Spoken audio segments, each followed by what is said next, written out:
All right. It is a great day in South Florida. My name is Chris Igoe. Welcome to Living in South Florida.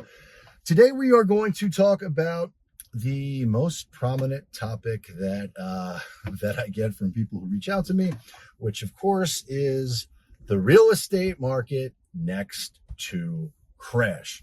So if learning more about that is your thing, then please keep watching. Boom!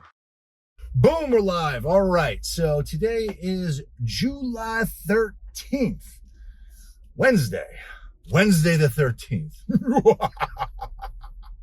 which is far less ominous than Friday the 13th, but it's Wednesday, so why not entertain myself? All right. So is the real estate market next to crash? That is the question people have on their minds today. So we're going to do a little bit of a deep dive on that as I drive around my neighborhood and max out South Florida living to the fullest. So, okay. A lot of things going on out there right now. We've got, inflation is inflation is going through the roof. CPI numbers just came out. They don't look great. And we're going to see more of that, right? Inflation is a very real thing. We're all experiencing that. We're seeing interest rates increase. However, we've also seen interest rates decrease here in the last 3 weeks.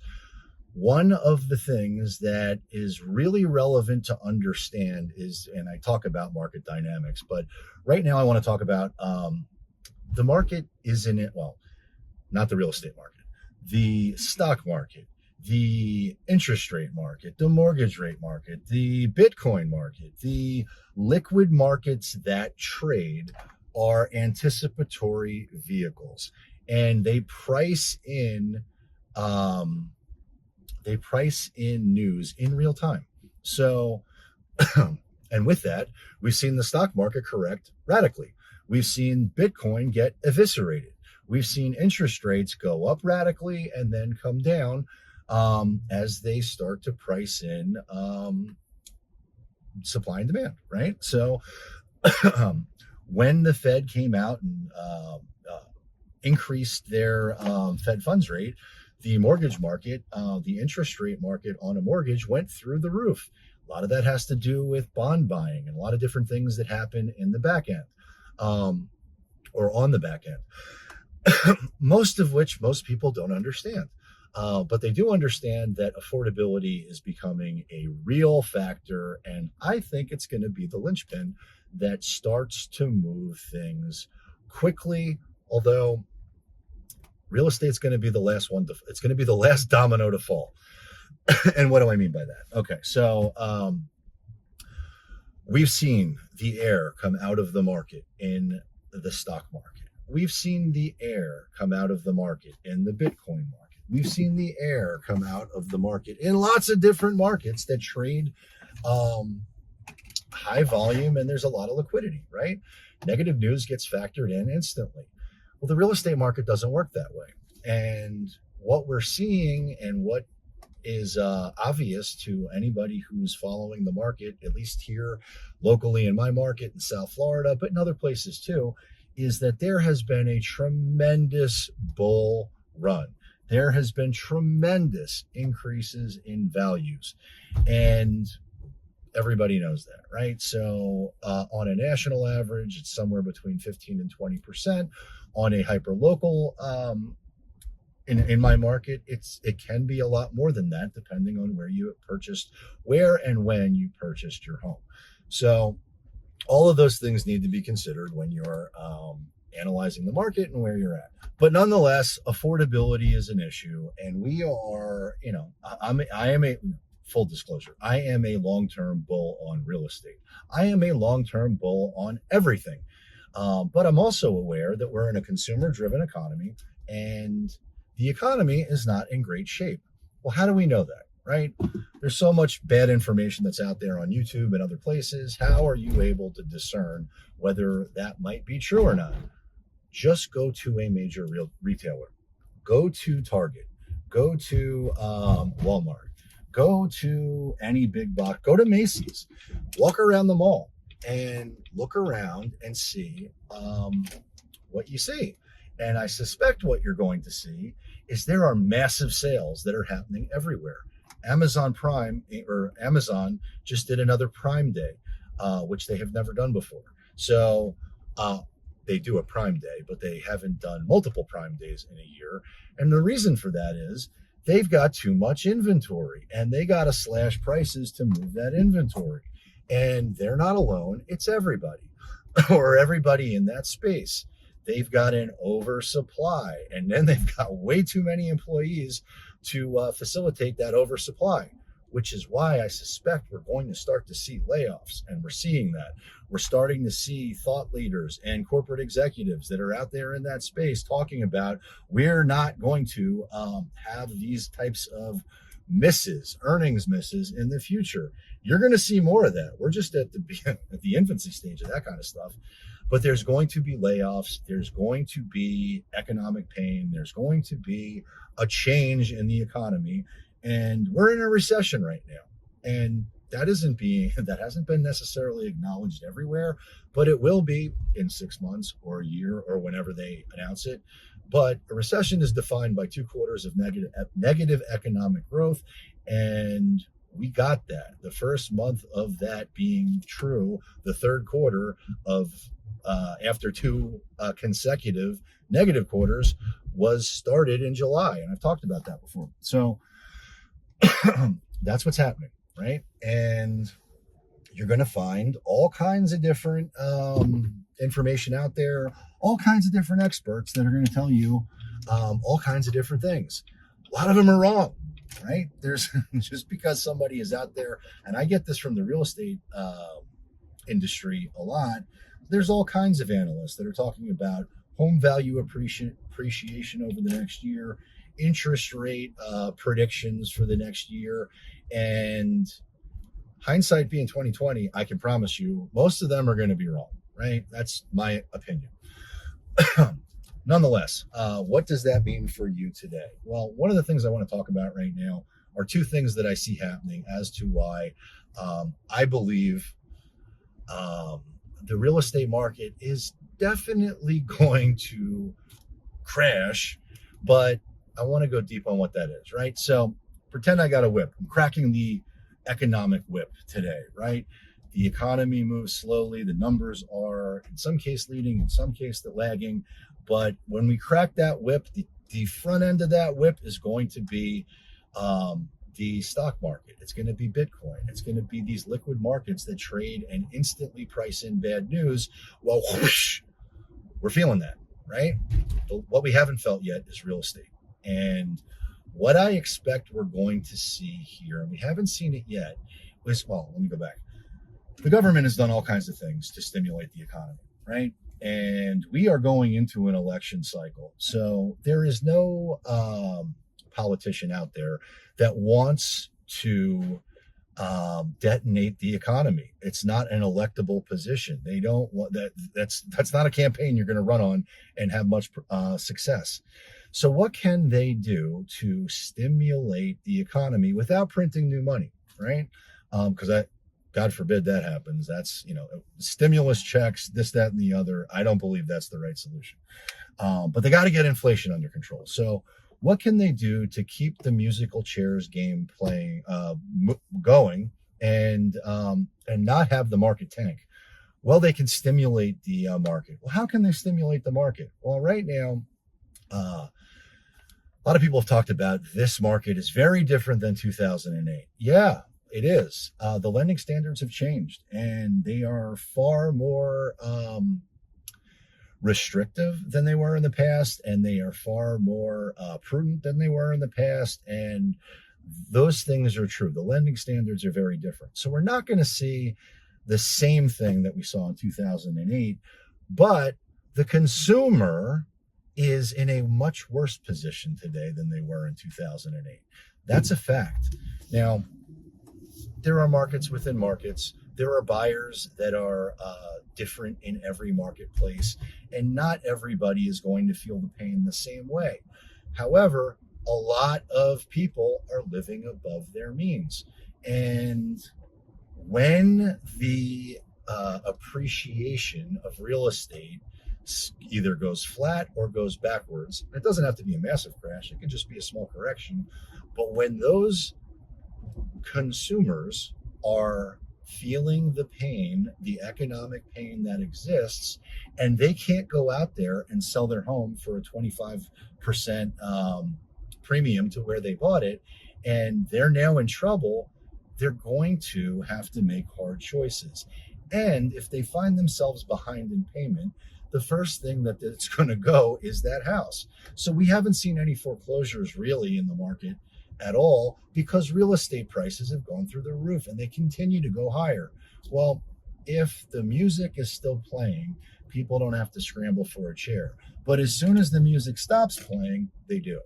And that's what I suspect we're going to see when the market dynamics shift and change. Now, I believe South Florida, I believe that the areas that I service are more insulated than other places due to the fact that most of the people here have more affluence than other places.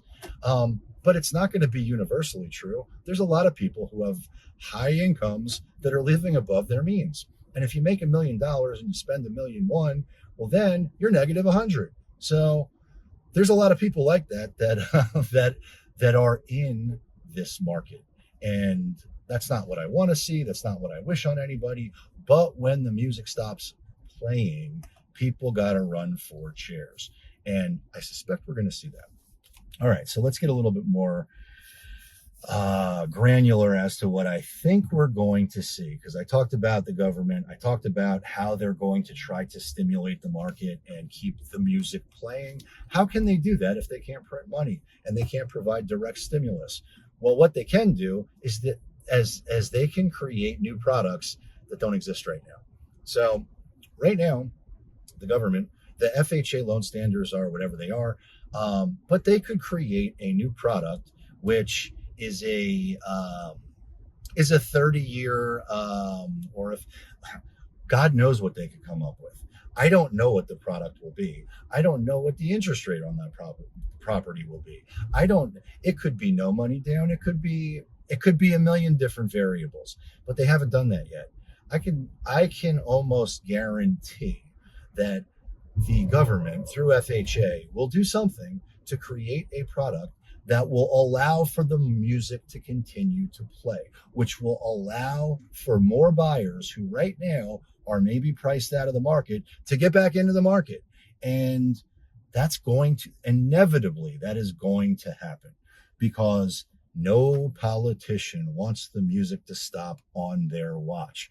But that bubble, that appreciation bubble hasn't even started yet. So I've talked about a lot in the past that I think we're at the infancy stages of the market. That's exactly why. I expect that's going to happen. But right now, if you look at lending standards, if you look at historical averages, and one of the things that people don't really talk about, or I haven't seen a lot of people talk about, is when they're getting a loan and they're looking to qualify for a loan, there's what's called the debt to income ratio. Right now, I track this, right? Because I'm working with a lot of buyers from around the country and around the world that want to buy homes here in South Florida. And obviously, values have increased radically. So when the lender is analyzing their numbers to see what their front end ratio is, we've seen in the past, to me, something, under 28%, a safe number for a front end ratio. When I talk about the front end ratio, what I mean is the principal, the interest, the taxes, the insurance, and the HOA, if there is some, right? Well, that number is calculated off of gross income, not net. So pre-taxes, right? And that number right now is about 38% of gross, not net. And a safe number, I think, is something in the mid-20s. So 28% to 31% is safe. It's comfortable. 32% is uncomfortable. 35%, you're starting to white knuckle it. And 38% is high. That's where we're at right now. And so what does that mean? Okay. It means that 38% of your pre-tax earnings is going to your home. Okay, That doesn't include credit cards. That doesn't include alimony or childcare if you have those things. It doesn't include student debt if you have those things. It doesn't include your car payment if you have a car, which everybody does, or multiple cars. It doesn't include food. It doesn't include electricity. It doesn't include living costs. It doesn't include any of those things. It just includes your housing payment. Well, if 30% of your pre-tax income is going to housing, you're broke. And there's a lot of people out there that are living on that margin. Okay, well, that's not good. And if, God forbid, some of the people that are in that pool have a life event, their car breaks down, they have a medical emergency, so life happens, and they've got to make a hard choice as to what to do to live. Well, what then happens? They sell their home, or it gets foreclosed on. Well, right now there are no foreclosures because home values are screaming. They're going through the roof. Well, what happens when that music stops playing? Foreclosures. And it has to happen. We haven't seen it yet. What happens when somebody gets laid off? What happens when they can't make when they can't pay their mortgage? You get foreclosed on. And if the market is still screaming, which it currently is in some places, well, then you sell your house. If you can go out and sell your house and pay the bank back and make some money, you're going to do that. But if you can't, you get foreclosed on. And that's what happens. Now, one can make the argument that there are institutional buyers or investors that'll buy those homes. That may be true in some markets, but it's not true everywhere. So foreclosures are absolutely coming at some point. I just don't know when. And I am still bullish on real estate, especially here where there is no more land to develop and there is still tremendous demand. But I'm not everywhere. And this is going to play out in different ways in different places, but it really is something to be mindful of. The affordability crisis is real, and the economic changes are real. And real estate is the last one. It's the last domino to fall. So the market's screaming. Do you know how I knew when the Bitcoin market, which I'm not well versed on Bitcoin. I'm not the smartest guy in the room when it comes to Bitcoin, but I knew that Bitcoin was going to crash when legitimately every single person I knew that I also know is not well versed economically or what, but when what's a good example of this? When the people when I take my kids to the park and we're at the playground and everybody's talking about how they made so much money on Bitcoin, I knew for certain that the Bitcoin market's going to crash. Period. I don't know enough about Bitcoin to talk about it. At a very high level, but I do know when everybody thinks that that's the golden ticket, I know that market's about to crash. Well, that's what it was like when I bought my first home. The lender, and I'll never forget it, the lender, or it wasn't even the lender, I think it was the paperwork processor, when she said to me, and this is somebody who is not paid a lot of money, but she says, Chris, congratulations. What's going to happen next is your house is going to increase $100,000 a month, and you're going to take that money out, and you're going to buy another home, and you're going to be a bazillionaire in no time, because this is how people generate wealth. If that's what the perception is, I can tell you the market's about to crash. Now, that's not what the perception is here in our real estate market, but it is in some places. And I know when people can't afford to live their life, that's when the pain and that's when the crash happens. We've already seen it in the stock market. And it's going to get worse. We've already seen it in Bitcoin, and it's going to get worse. We're going to see it in real estate at some point in some markets. Now, I also believe, and I've said this before, that we are more insulated in my market for a variety of different reasons. And I'm not going to go into them all here. If you want to learn more about that content and what that means, then you can check out some of my other videos. And if you're interested in learning about any city or subdivision within South Florida, then please leave a comment down below. I'll be happy to do more content. But chances are I've already done content highlighting what it's like to live in any area that you are interested in. So don't sleep on the playlist. Separate to that, if there is a city that you would like to know about, then please download our free relocation/city guide, because it's going to tell you everything that you want to know about every city in South Florida. But I am bullish on real estate. If you want to max out and get the utility of your home, and you've got a long-term timeline and it's right for you and it makes financial sense, then right now is a great time to buy. If you see that there is some uncertainty or fear around your income or your job, and you've got equity in your home right now, significant equity in your home, and you want to tap that out before the economic storm, then I think right now is a great time to sell your home, because there's liquidity. It is still a seller's market. There are still buyers in this market that are happy to pay a premium to get what they want. And we're seeing that. In fact, we just